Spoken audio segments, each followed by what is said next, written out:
Today on Share Your Story, we're joined by Jimmy Bryant, an artist who hired himself, started Atomic Child from his apartment, and turned weekend markets into a national brand sold in every REI across America. From working with Fish, Slayer, and the Grateful Dead to building a brand that brings the outdoors to you, Jimmy's story is about betting on yourself, chasing your passion, and building something unforgettable. Awesome. Thanks for coming on the show today. Thanks for having me, Chris. I look forward to talking to you. Yeah, definitely. I know we've gone back and forth on Twitter numerous times, even jumped on a couple of Zoom calls. And I know a little bit about the brand, but let's talk about, kind of how this started, but also you're an artist first. I mean, is it something that you've always been an artist as a kid? Did it kind of evolve as a teenager? Where did the artistry kind of come into play there?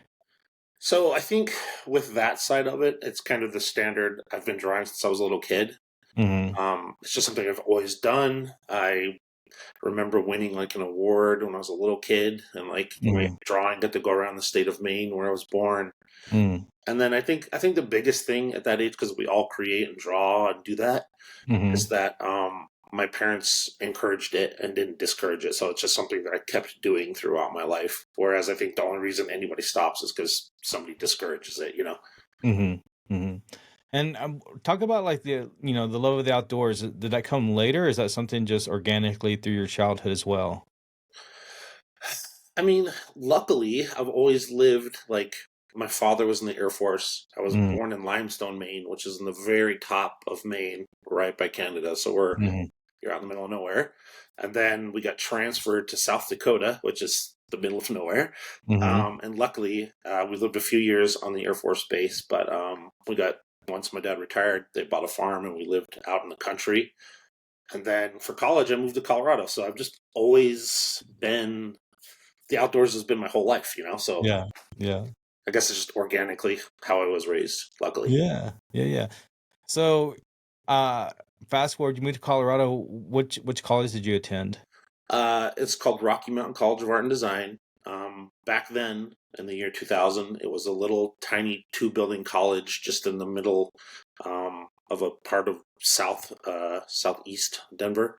Mm-hmm. Now they have a huge campus and everything, but back then it was super tiny. What attracted you to, kind of a smaller design school? You know, I think everybody will understand this. As a 19-year-old applying to colleges, I got in. Mm, you know, yeah. you just don't have much of a reference for a frame of anything back then. So, Mm, for a kid who grew up on a farm and all I ever wanted to do was draw and make that a career, which obviously I had no idea how that was going to work out. mm. Um, I just got in. So when you talk about drawing and have a career, I mean, what were you drawn to? What did a career look like for you? At that age. Yeah. I mean, for me, I'm 46. I grew up in the 80s. Cartoons, comic books was really what I thought. That was kind Hmm. of what I thought it was. I even, as a kid and I think high school, I sent stuff off. You could used to be able to like, I don't know if Marvel still does this, but on the back of the comics, they'd be like, "Are you interested in drawing comics? Send your stuff into this address." Oh wow. So I would do that. So I thought that because I really had no education. Besides, I was lucky enough to have a friend randomly out in the middle of the country whose dad was a sculptor, so I knew that was a possibility. But like, Yeah. I didn't see things in 3D like that, so I never really thought Right. that was something I could do. But I Yeah. knew it was possible to make a living doing art just from Mm. watching him create a career out of it. But yeah, I just thought it would be like doing comic books because I literally had no idea. Okay. What were your top three comic books? I have to know. I think in high school, obviously Jim Lee, X Men, anything was awesome. I think it's J. Scott Campbell. Gen 13 was huge when I was a kid. Stuff like that. That was just really, it was Mm. like whatever me and my friends were reading. But X Men was, I mean, that was kind of the top. Okay. If you had to be an X-Men character, who would it be? I mean, come on, it's only one, right? I mean, Wolverine. That's the best Right. one. Okay. All right. I was about to say I didn't know. I don't know. You never know. That's why you like to ask. My son and I will go on walks, and he's always talking about like, which top, superhero powers, could you combine? And he's always kind of riffing on like DC and Marvel, and Yeah, yeah. so we have these conversations all the time. So okay, uh let's talk about your freshman year. I mean, again, you were in a farm, you're at this design school, or kind of walk me through kind of college a little bit. Um, did you thrive? Did you get lost? I mean, what was that experience like for you? No, luckily, when I went, it was a very super small college. I mean, we Mhm. literally had to walk down. It was like an old office building, so like the hallways were like 4 feet wide. You bumped into Yeah, everybody. There was probably 300 or 400 kids max between the two buildings. yeah. If that, it was pretty small. No, for me, the freshman year was really eye opening because I had never been introduced to painting, like all Mm, the different materials, drawing with chalk, life drawing sessions, going to mhm. a park and drawing at a zoo. I didn't, and we had, this is the year 2000, so believe it or not, there was no digital art. So it Right, was the very beginnings of digital art, and we had digital art classes, so that blew my mind because I'd never did that. So it was really like, besides just socially being able to be a 20-year-old kid and do that, but like, right. as far as like artistically, it just opened my mind to so many options and jobs that I didn't even know existed. So, I mean, you talk about jobs. What was life like after college? I mean, how did you stay within art? Did you get some other kind of 9 to 5? What happened? So I think this is the typical thing after you get a art degree is you Mm, get out into the real world after college has pumped you full of all these amazing things, and then you right. realize, oh, an art degree is kind of useless. Mhm. um, at Not least, maybe not now, but definitely 20 years ago, yeah. right? I mean, I graduated I mean, like 2002, so I have a yeah. bachelor in fine arts with a specialization in illustration. I mean, I started working. I worked at a construction rental place Mm, all through college. And I just kept working there because by the time I had graduated college, I'd been there like 3 years. A couple more years, I get my 4 weeks of vacation and yada yada. You know how you go mhm, on that life, you start getting a paycheck and you just follow that. So I always just did artwork at night because mm, I didn't know how to, there wasn't social media. I didn't even have a cell phone. I mean, nobody had cell phones. right, So like the only really way to contact somebody was either meet them in the real world or email them. So right. I would email people. But yeah, I mean, I just went and started doing regular, normal people stuff. Just started working my job there. Okay. And so you're there, you know, do you kind of get the itch to, you said you were doing it at night. I mean, kind of what was that progression like for you? Or did you find like another 9 to 5 job and, still hadn't really started, you know, working in No, my design yet? my my father had two jobs his whole life, so I was very like, you just get Mm, a job and you hold on to the job. So yeah. I mean, I literally did that job for 13 years. Wow. Uh, so I would do artwork at night and I would email people. So I got some like, I don't know if they stopped now, but each city used to have its kind of own local like artsy scene magazine Yeah. or newspaper, and I would do stuff in those. I would do stuff for people's businesses that needed illustrations, Mm, and then about I would say 2007, maybe eight. yeah. I found an online forum where people got together, and it was just people who designed band merch and all the Mm. different companies that would hire people for that. Oh, So that's that was cool. kind of the first time I like found a community of artists. Yeah. um, and I started doing that because I was like, oh, here's something I can do and I can draw, and it's pretty random. And like back Mhm. then in 2007, 8, 9, 10, like everything was just really bad drawings, like slimy monsters and everything. So Right. I was able to do that stuff, and that's kind of what started like kicking off the career a little bit, was finding a direction finally for my art.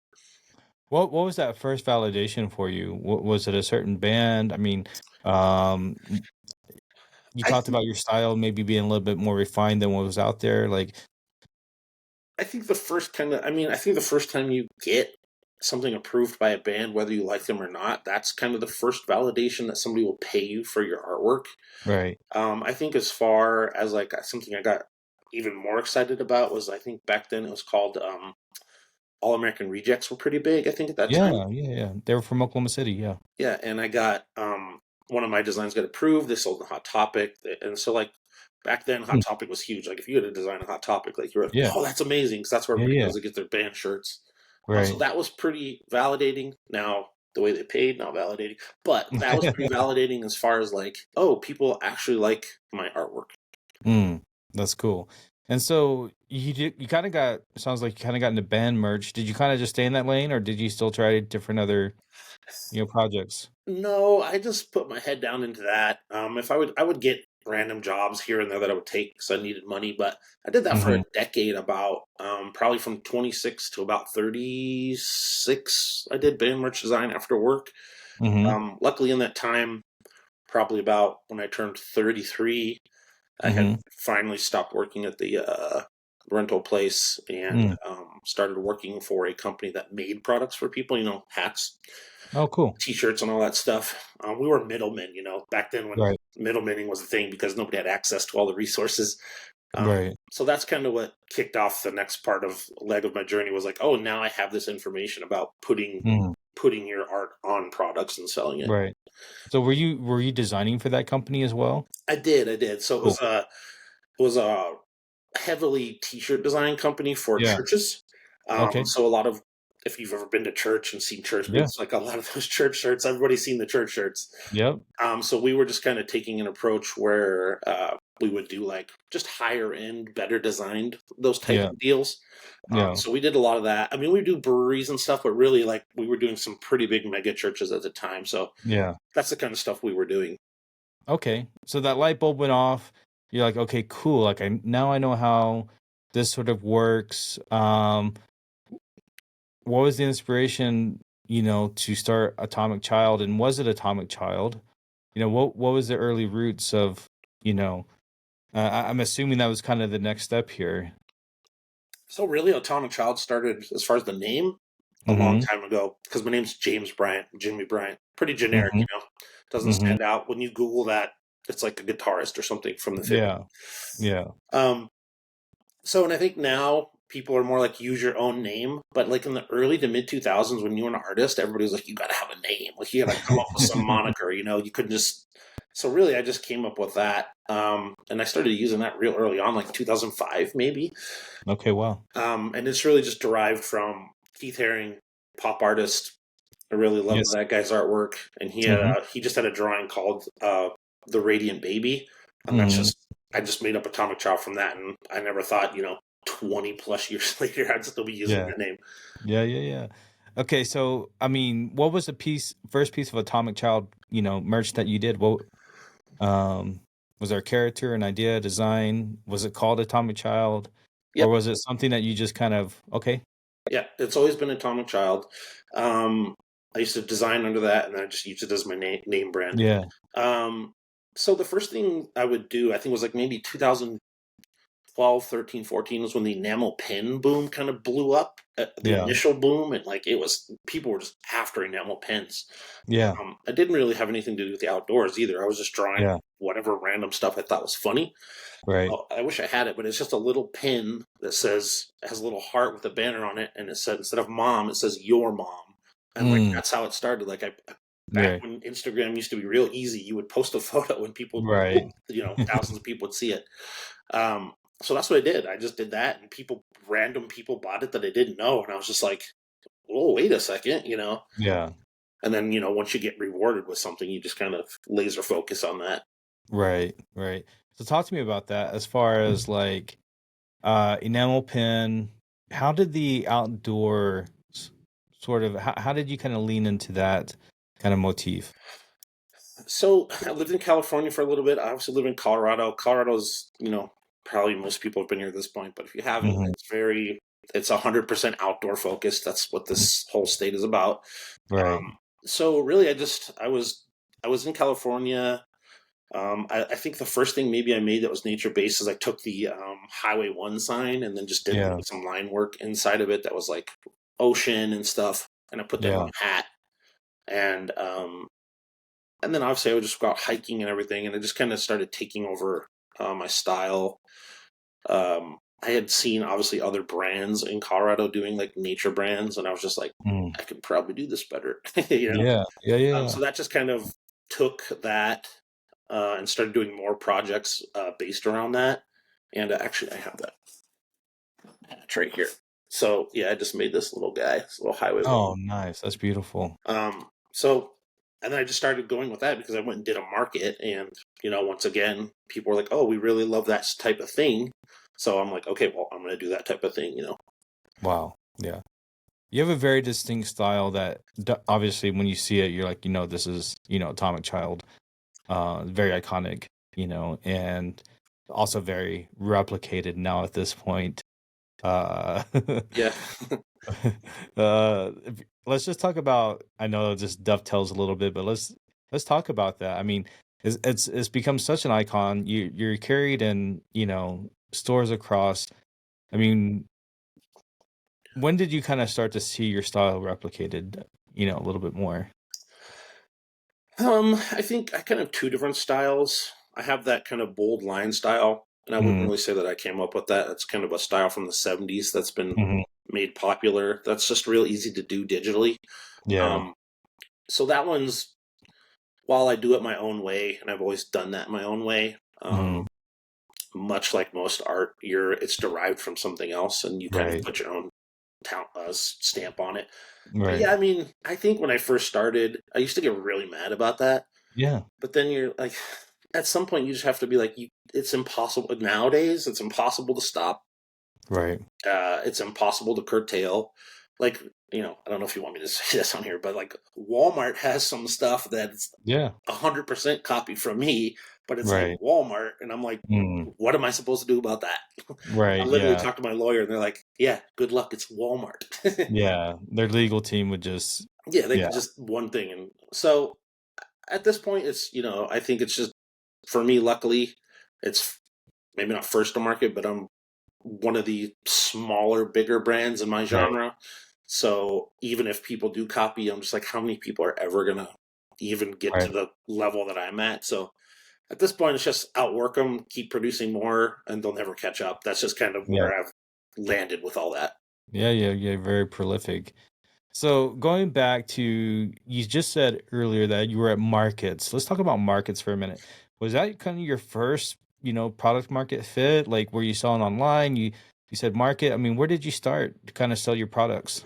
Yeah, so I used to listen to a podcast called Adventures in Design, and they were literally talking about going and selling posters out at Mm. markets back then. And I didn't even know that existed.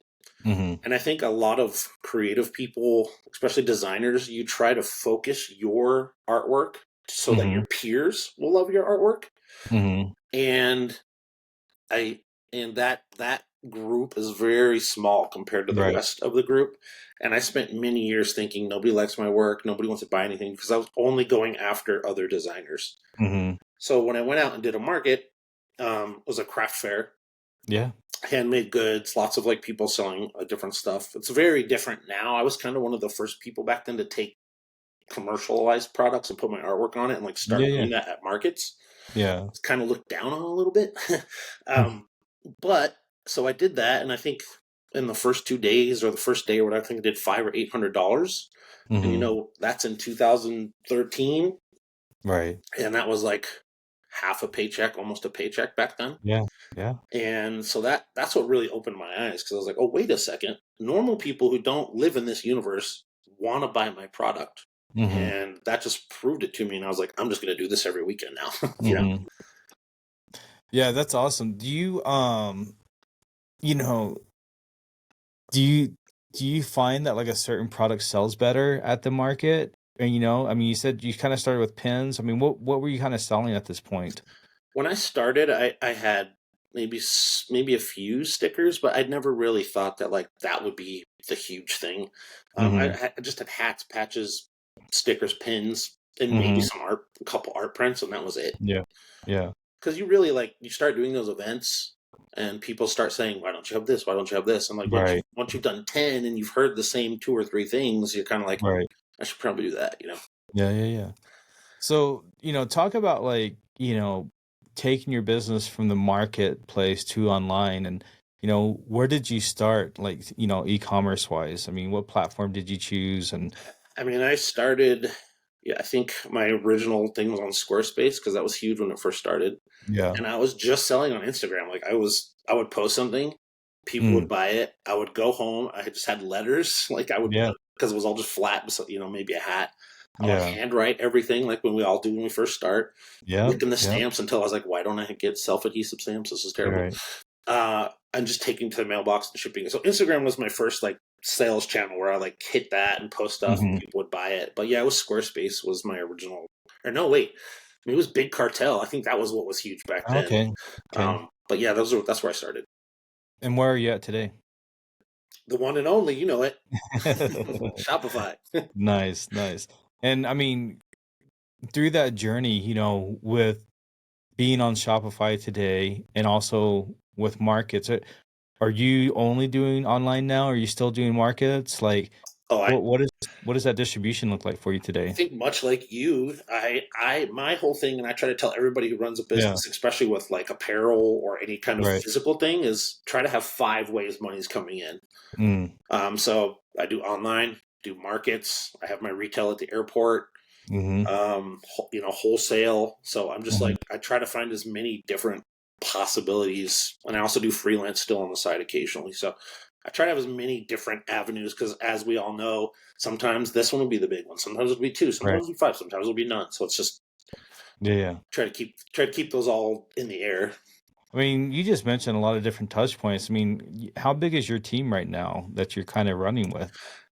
Besides the employees that I have at the airport, my team Yeah. is now the smallest it's ever been. Okay. So, as far as like wholesale and all that, like it only takes a few of us now Mm. to do that. And it's also like, you know how it is. If you have one person Right. that's amazing, they usually Right. can do the job of 3 people. Exactly. So I'm lucky enough to have those. And I'm lucky enough to have really good sales reps working for me at the airport. So, but Mm. my airport teams, I think was it like 8 people who work out there all the time? Yeah, I mean, the hours are a lot longer. It's not like your standard 9 to 5, No, right? yeah, it's So, every day, 365 days, 7 to 9 every day. So, yeah, yeah, yeah. yeah. There's a lot of bodies that keep running. So, um, what are some of the challenges that you're kind of facing today, with kind of your business and, it could be online market. I think, like, for me, I think maybe a lot of people are like this too. Like, you get into it and you're Mm, just like, I like making things. I've always liked seeing things physical. right, I think that's probably from growing up in the 80s and having all those cartoons jammed down our throats. And they're like, I can right, play with the figure. That's the coolest part. right, So, like, for me, being able to take my 2D art and put it on something 3D has always just fascinated me. right, So, like, I think initially it was like, oh, I just want to have the thing and make it real so it lives in the real right, world and it's not just this thing that sits on a desk. right. But I think the hardest part is just like, eventually you have to be like, I have to be a business person. Like, Mm, yeah, I mean, I got into this because I was an artist, and I think every artist is like, if I can just make a living off my art, right. that would be amazing. But everybody has a different version of what make a living means. Hmm. I think the hardest things for me are managing the business. It's not what I ever wanted to do. It's not why I started this. Right, And then managing employees, like that's not. I like to just be me. I don't like to have business Jimmy versus the regular Jimmy. Having boundaries with that was a right, hard thing to learn because like I kind of like to be an open book and just say everything, and right, definitely had that come back and bite me sometimes. And you have to be like, oh, okay, I'm a business right, person. I can't operate like that all the time. So I think right, that's the biggest challenge. Is just besides like this day and age of anytime you sell a physical item, the inventory is the never ending battle. right, That right, that's I mean, out of all the things besides the cash flow, it's just keeping that right. inventory. Yeah, I have a kind of a working theory. I say working theory because the AI updates are hourly and daily now, not just monthly or quarterly. So I do believe that we are made to be creative and to kind of live out our lives creatively. And I think in business, a lot of these things that we don't enjoy could be finances. It could be scheduling or management. I think AI is going to be a net positive in a lot of ways. I think it's going to allow a lot of us to be more efficient and also to be more creative. I would hope in the future as well. And so but I'd like to get your take on it, especially as an artist. I think our timelines over the last month has been sort of like Everyone thinks they're a designer now, and so like, would like to kind of get your take, on how you'll kind of be integrating AI and where you kind of see it taking your business, over the next year. Yeah, I mean, I think I've kind of run the whole gamut at this point, um, especially being a creative person myself. I Hmm. have some concerns, but I know initially when it first came out, I was like, this is dumb. Like nobody's gonna, Hmm. because it was just bad back then and it was kind of a joke. But as we Right. know now, it's way advanced, and this is still just the very tip of the spear. Right. Um, like I think it's not going anywhere. Hmm. So if a person's attitude is I'm just not going to think about this and it's going to go Hmm. away, that's not happening. Right. I think every young creative person, whether you know I want this or not, needs to mess around with it and figure out how they're going to work it into their workflow, Right. and how they're going to use it to their advantage. Because besides maybe fine artists who are still making physical products and painting something that people are going to Yeah. covet, I think most junior type of design jobs are probably going to be where there was maybe 30, one person will be able to do that now. Right. So I think that for if you're a young person, like learn it, know everything about it. Um, Right. for me though, it's like ideation is fantastic. Creating Hmm. ideas, mood boards, color palettes, like all that stuff is so much easier to do with that.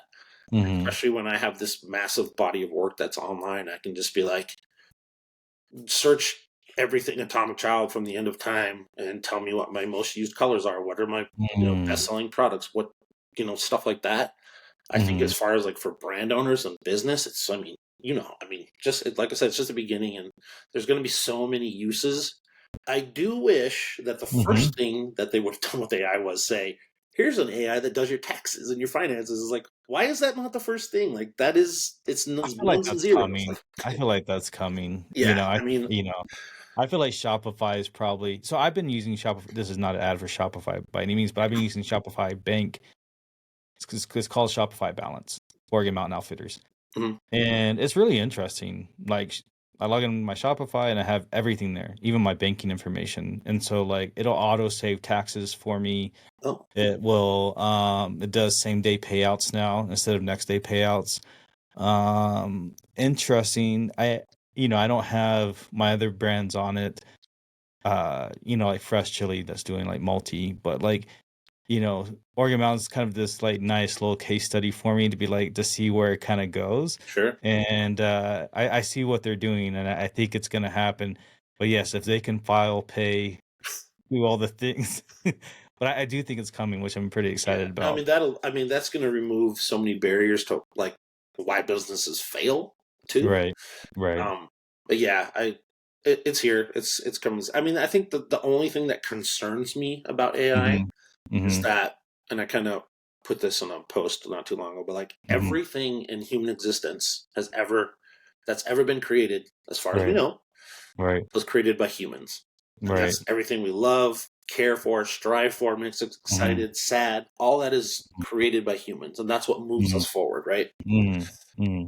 That era is coming to an end. Right. And I don't know where that goes. I want to be hopeful. As Yeah. far as like I think the hard part for me is, and obviously life's gonna be different, so I have no idea. But I Right. feel like the cool thing about us, as far as humans, Right. is our story. Yes. How did we get to this era? How did we get to Right. this thing? How did you get to Right. this piece of artwork? Now, Right. there's two stories. There's, and I'm oversimplifying, but Right. there's the human journey, which is this long zigzag, goes forever type of thing, and then you Mhm. have something to tell. Like my work is cool, but what's even cooler is to talk about how I got there. Right. But if the end goal is how did you get here, I typed in a prompt. I just that is not exciting. Right. That is not moving. That does not inspire. That's like Right. soda. You're like, really cool. This was great in the Right. moment. That's the only thing where I'm just kind of worried about. If you take away the journey, that's the exciting thing about being a human is the journey. Right. Right. Yeah. Yeah, and talking, about the journey and kind of bringing it back to Atomic Child, like you have lived that as a child who grew up in the 80s, watching your favorite cartoons, consuming the comic books, having to work that 9 to 5 and understand I still love my art. I do it at night, to, putting out a pin that goes viral to opening up the markets and now being in every REI across the nation.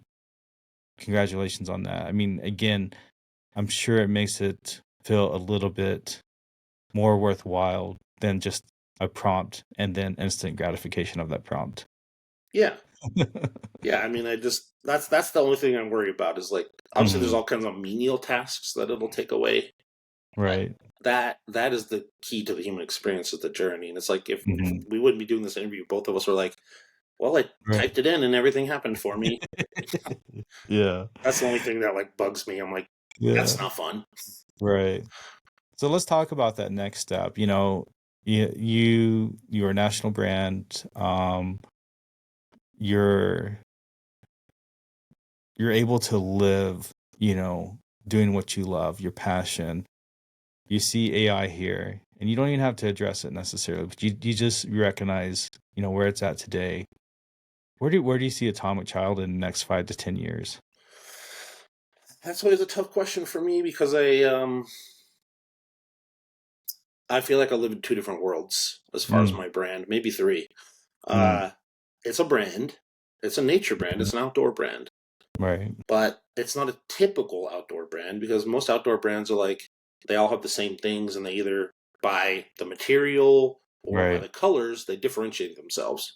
right, Whereas I make high quality products, but the reason that my products stand out is because of my art and not right, necessarily like, oh, this is for climbing Mount Everest, that kind of stuff. right, And then there's also people that just like it because it's my art. So like right. I have a hard time picking a direction. Mhm. And sometimes I feel like obviously maybe some miracle happens, but I'm never going to compete with a North Face or a Patagonia, any of that. It's not even like a Right. dream. But Mhm. I feel like leaning more into my artistic side, who I am, my Mhm. story, especially with AI coming, I Right. think that is always going to be my strength. And everybody knows this, but I can't remember who said it. But it's like you can if you can get to 1,000 loyal fans that'll buy something Right. from you whenever you post it, then you Right. can kind of live your life.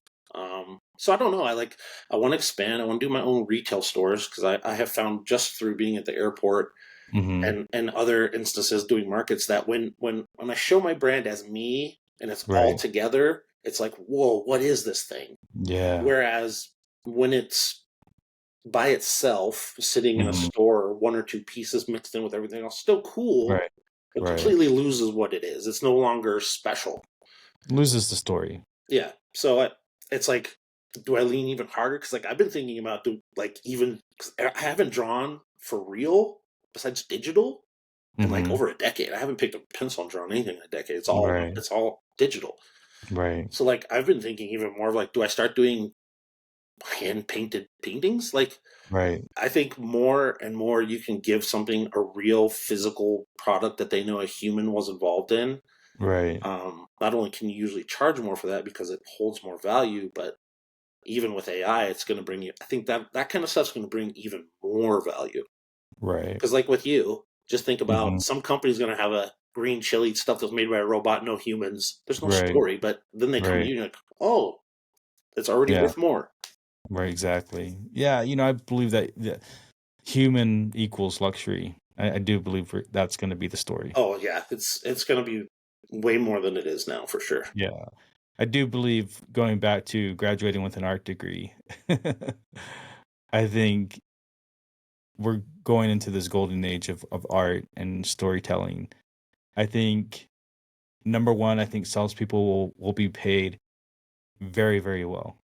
And I think kind of number two underneath that are kind of be the artists, the creators, the builders, Yeah. they're gonna be highly rewarded as well. So Well, it's the good thing is even with AI, the one thing is constant is good ideas always win, mhm, and you're going to need mhm, really good ideas to make it through the onslaught of things that are going to be getting uploaded every day. So yeah. good and great ideas are going to dominate.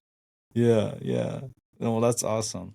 Well, I appreciate you sharing your story today. It was awesome to kind of get to know you on a little bit more intimate level than we've have been in the past. And I'm a big fan of what you're doing. And again, I know you've said this a few times on X, but you know, your story's not done yet. I think you've sort of um, talked about, publicly, a lot of these other people sort of get recognized or shine, but you're someone who has been successful, who's been doing it, and I believe that's going to be rewarded for you in the future.